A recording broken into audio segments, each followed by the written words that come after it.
All right, I am Hunter Williams, and this is why peptides are not for human consumption, and you better not use them. Real talk. So, why are research peptides sold online as not for human consumption? It's no secret. Research peptides have gained popularity in recent years as tools for exploring cutting edge health and performance optimization.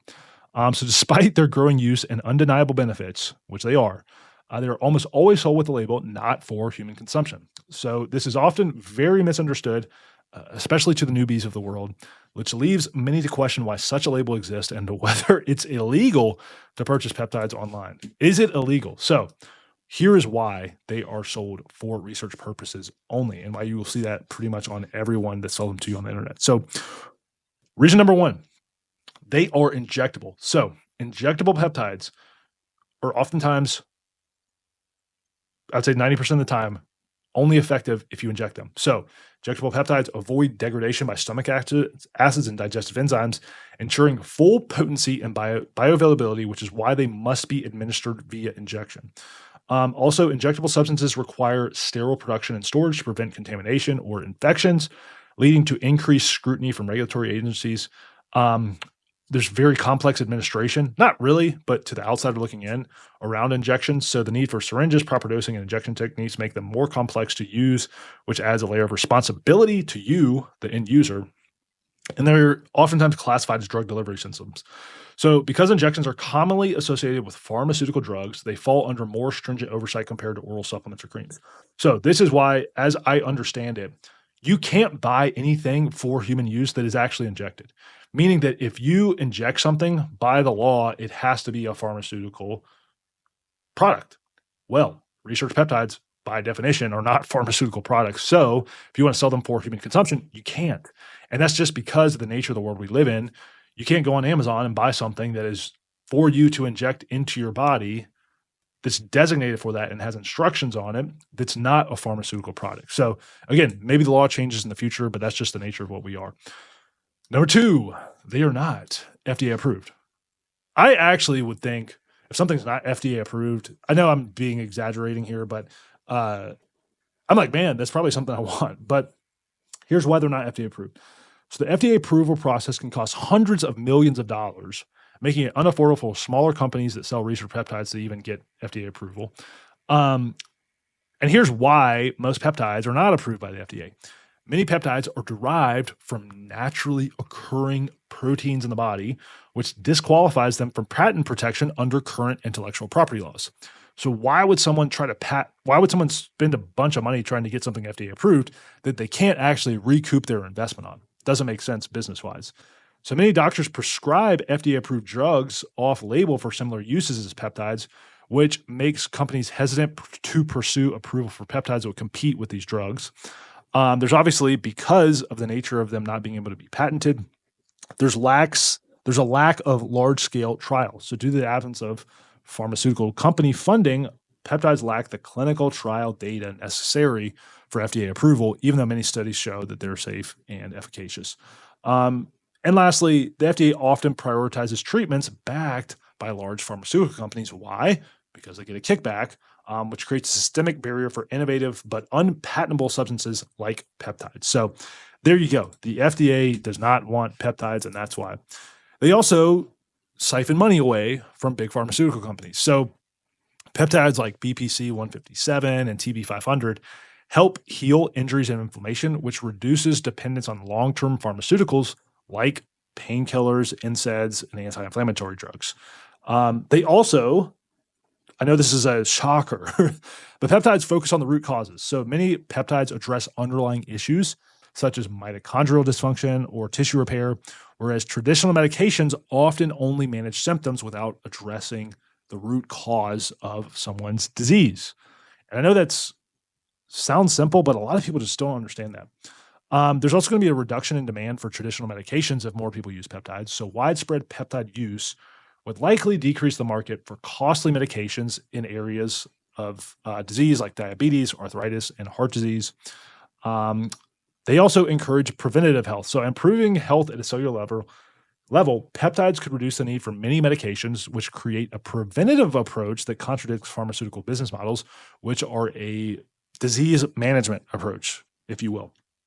And peptides often focus on personalized medicine, which, dun, dun, dun, go figure, it's such a revolutionary idea. But peptides align with the growing movement toward tailored health interventions, threatening the one size fits all, pill popping society that dominates the pharmaceutical industry in the world we live in today. And reason number 4, they make people healthier. So yes, that's why peptides are sold for research purposes only, because they make you healthier. Peptides accelerate healing, allowing individuals to recover faster from injury, surgeries, and intense training. They support metabolic health. So GLP-1s like tirzepatide, semaglutide, retatrutide improve insulin sensitivity and glucose regulation, aiding in weight loss and reducing the risk of chronic diseases that stem from obesity and diabetes. They enhance cognitive function by supporting brain health and neurogenesis, offering solutions for age-related cognitive decline and neurological conditions. They provide holistic benefits, so peptides can improve sleep, reduce inflammation, enhance overall well-being, promoting a healthier and more productive lifestyle. They also stem the tide of aging. So some peptides, such as epitalon or SS31, show anti-aging properties by improving cellular health and reducing oxidative stress.